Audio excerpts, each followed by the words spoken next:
Saya Yasa Tantrawan dari Sekolah SMP Taman Rama kelas 7. Dewan juri yang saya hormati, serta sahabat damai yang berbahagia. Pada kesempatan hari ini, saya akan menyampaikan sebuah ceramah dhamma dengan judul Berdana di Hari Katina. Sahabat damai yang berbahagia, pada bulan Oktober dan November, umat Buddha memperingati salah satu hari yang sangat penting, yaitu Hari Katina. Apakah sahabat Dhamma tahu pada saat Hari Katina, apakah yang harus dilakukan? Hari Katina merupakan hari yang penuh dengan berkah. Dan kita sebagai umat Buddha diberikan kesempatan untuk melakukan kebajikan, yaitu berdana 4 kebutuhan pokok para sangha. Katina dirayakan setelah para biku menyelesaikan masa wasa. Apakah itu masa wasa?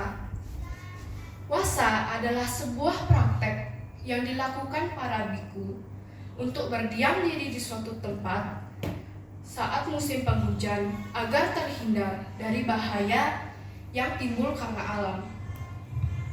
Hal ini juga untuk menghindari ketidaksengajaan para biku melukai tanaman dan makhluk hidup yang muncul saat musim hujan. Sahabat damai yang berbahagia, pada saat masa wasa, para biku memantapkan diri untuk menyempurnakan sila dengan cara bermeditasi. Setelah masa wasa berakhir, umat Buddha memasuki masa Katina, yaitu pada bulan Oktober hingga November. Hari Raya Katina merupakan waktu yang tepat untuk kami, para umat Buddha, berdana di ladang yang subur, yaitu kepada Sangha. Hal ini dianggap sebagai perwujudan rasa syukur dan terima kasih atas nasihat, dorongan, dan bimbingan untuk meningkatkan moralitas dan etika dengan cara berdana 4 kebutuhan pokok para sangha, yaitu jubah, makanan, tempat tinggal, dan yang terakhir obat-obatan.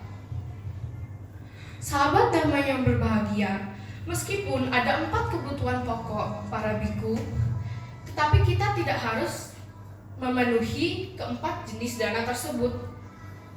Dalam berdana, selain memerlukan niat yang ikhlas, juga harus menyesuaikan diri sesuai kemampuan kita. Dalam dana Katina, kita umat Buddha harus penuh dengan keyakinan. Pada saat sebelum memberi, pikiran kita harus dalam kondisi bahagia dan tidak ada keraguan-raguan. Pada saat memberi dan setelah memberi, pikiran kita pun harus sama, harus dalam kondisi bahagia dan tidak ada keraguan-raguan.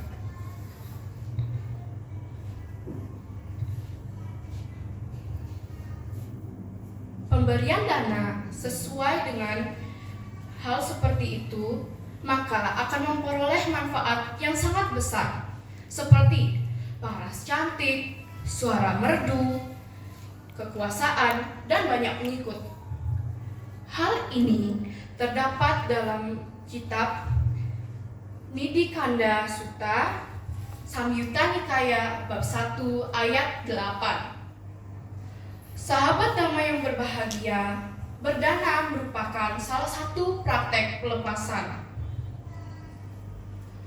Pada dasarnya, semua manusia memiliki sifat serakah, kebencian, kegelapan, dan kegelapan batin. Berdana diharapkan dapat mengikis kemelekatan pada diri seseorang.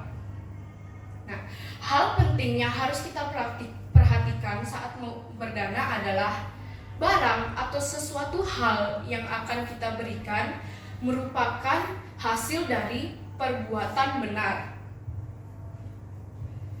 Bagi Sangha, manfaat dana dari umat merupakan terpenuhinya 4 kebutuhan pokok.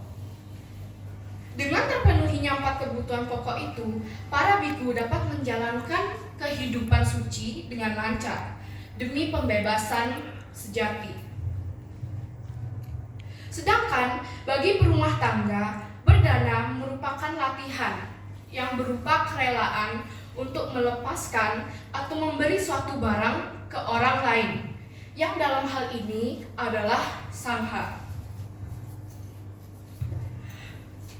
Jadi dapat dikatakan bahwa berdana tidak hanya bermanfaat bagi yang menerima dana, tetapi juga bermanfaat bagi pemberi dana. Sahabat damai yang berbahagia, Buddha berkata bahwa berdana kepada Sangha merupakan ladang yang subur dan terbaik, karena itu memberikan kesempatan kepada seseorang untuk melakukan hal baik dalam kehidupan yang suci, dan akhirnya juga dapat memberikan manfaat dalam bentuk ajaran dan keteladanan bagi umat Buddha. Ada mutualisme antara Sangha dan rumah tangga. Maka karena hal itu, kita sudah sepantasnya menjaga hubungan itu. Hubungan yaitu hubungan yang saling menghormati antara Sangha dan perumah tangga dalam posisinya masing-masing. Kedua pihak tersebut memiliki rasa asah, asih, dan asuh. Dengan demikian, kita semua memperoleh manfaat dari hubungan itu demi meningkatnya batin dan juga kelestarian agama Buddha. Dewan juri yang saya hormati serta sahabat damai yang berbahagia, demikian ceramah dhamma dari saya. Mohon maaf jika ada kesalahan kata dalam cerita dan dalam ceramah dhamma ini. Sabesata Bhavantu Sukhitata, semoga semua makhluk hidup bahagia. Sadu, sadu, sadu.